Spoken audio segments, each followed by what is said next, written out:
There's one chart that explains your grocery bill better than almost anything else. Not the inflation number on the news, not interest rates.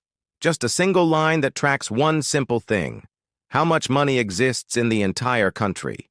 Economists call it M2. For 60 years, that line was boring. Up a little every year. Steady, predictable, like climbing stairs.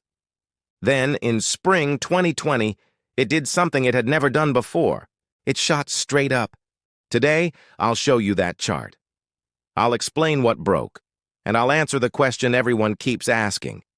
If the government stopped printing money years ago, why does everything still feel so expensive? Let's get into it. First, what are we even talking about? M2 is just a count of all the money people can actually spend. The cash in your wallet, the money sitting in your checking account, your savings, even the small stuff you could pull out tomorrow if you needed it. Add it all up, across the whole country, and that's M2. Now here's the one rule to remember. When there's more money floating around, but the same amount of stuff to buy, prices go up. More dollars, chasing the same goods. That's it. That's the whole engine behind inflation. Hold on to that idea. We're going to need it. Now here's the part most people miss. Before 2020, the amount of money was already growing, every single year, usually around 6%. Not a crisis, not money printing gone wild, just a slow, steady climb. And here's the thing, that's actually fine. Healthy, even. Think about it. Every year there are a few more people in the country. Every year we build a little more, make a little more, sell a little more. So the economy needs a bit more money to keep up. So the money grows, right alongside everything else. Steady, boring, year after year. And even when things got rough, recessions, crashes, big scary moments, the line only wobbled for a second. Then it went right back to that same steady climb. So picture that in your head. I'm going to call that the old normal. Remember what it looks like, because this whole story is about the day we broke it. March 2020. The pandemic hits, and almost overnight the economy just stops. Shops close, streets empty, whole industries go dark. And the response? It was the biggest, fastest flood of new money this country had ever seen. It came from two directions at once. First, the Federal Reserve, the nation's central bank, the one place that can actually create new dollars. It pumped in trillions. And at the same time, Congress opened its own taps. Stimulus checks landed in people's bank accounts. Money went out to businesses to keep them alive. Two fire hoses of money, both blasting at full force, at the exact same moment. Now here's the one number that says it all. In a normal year, remember, the money supply grows about 6%. Slow, steady, boring. But in early 2021, it grew almost 27%, nearly 5 times faster than it ever had before. We didn't bend that old line, we snapped it.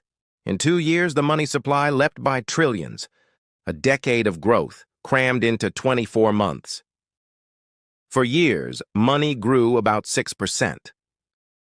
Slow, steady. Then, almost 27%. 5 times faster than ever before. Now here's the part that surprised even the experts. Through all of 2020 and into early 2021, prices stayed pretty calm, quiet even. And that seems impossible, right? We just said the country created the biggest flood of money in its history. So why didn't prices shoot up immediately? Here's why.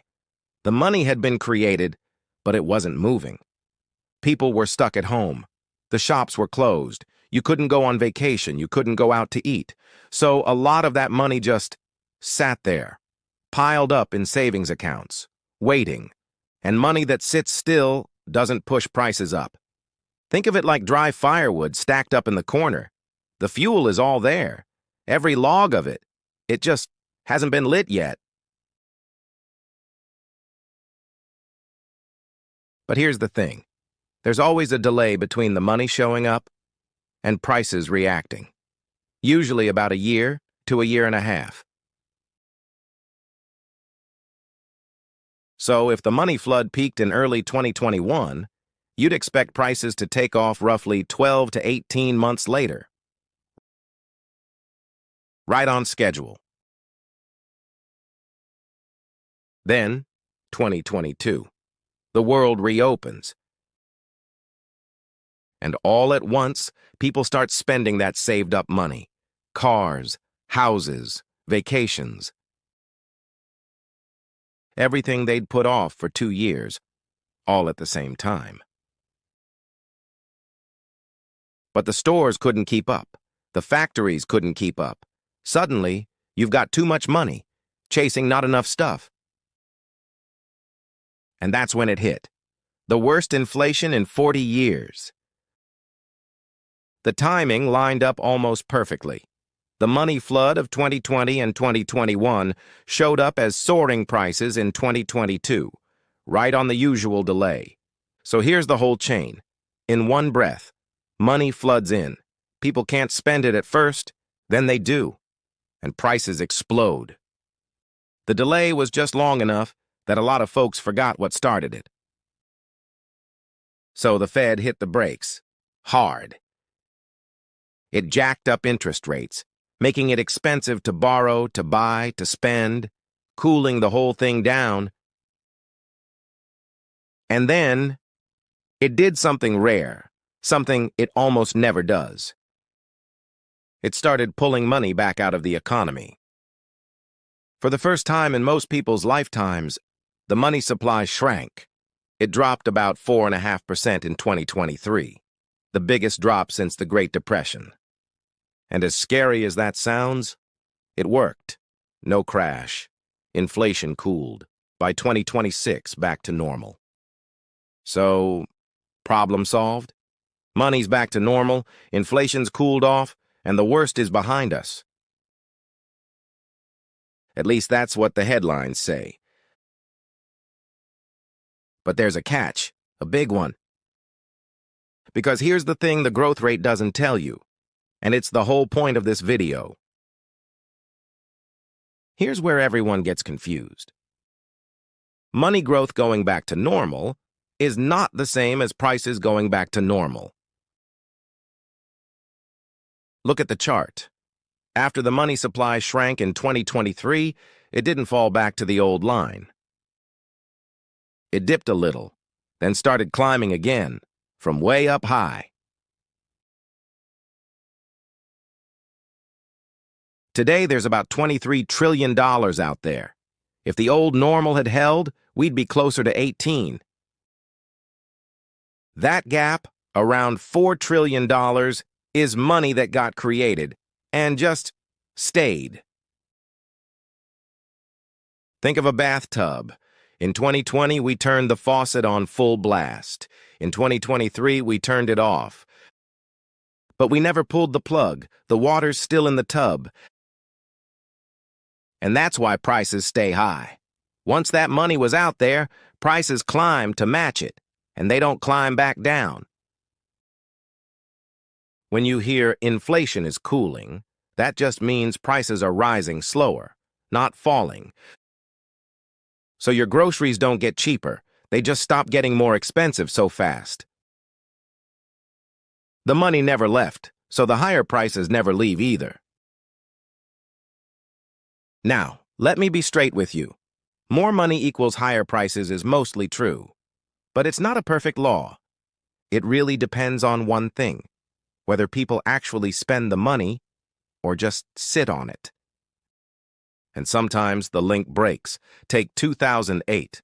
After the financial crisis, the Fed also created a ton of new money. But prices, they barely moved. For years. Why? Because that money got stuck inside the banks. It never reached regular people's pockets. So nobody went out and spent it. So this isn't a crystal ball. What made 2020 different was that the money went straight into people's bank accounts. Actual checks, actual cash. And then everyone spent it the moment the world reopened. That combination is what turned a money flood into a price flood. So here's the whole thing, in 3 beats. 1. For 60 years, the money supply grew slow and steady. 2. In 2020 and 2021, we blew that up, a massive flood of money. And the bill came due in 2022 as prices soared. 3, and this is the one to remember, money growth is back to normal, but the total amount of money never came back down. It's permanently higher, and so are prices. The faucet's off, but nobody pulled the plug. That's the real reason everything still costs more. See you in the next one.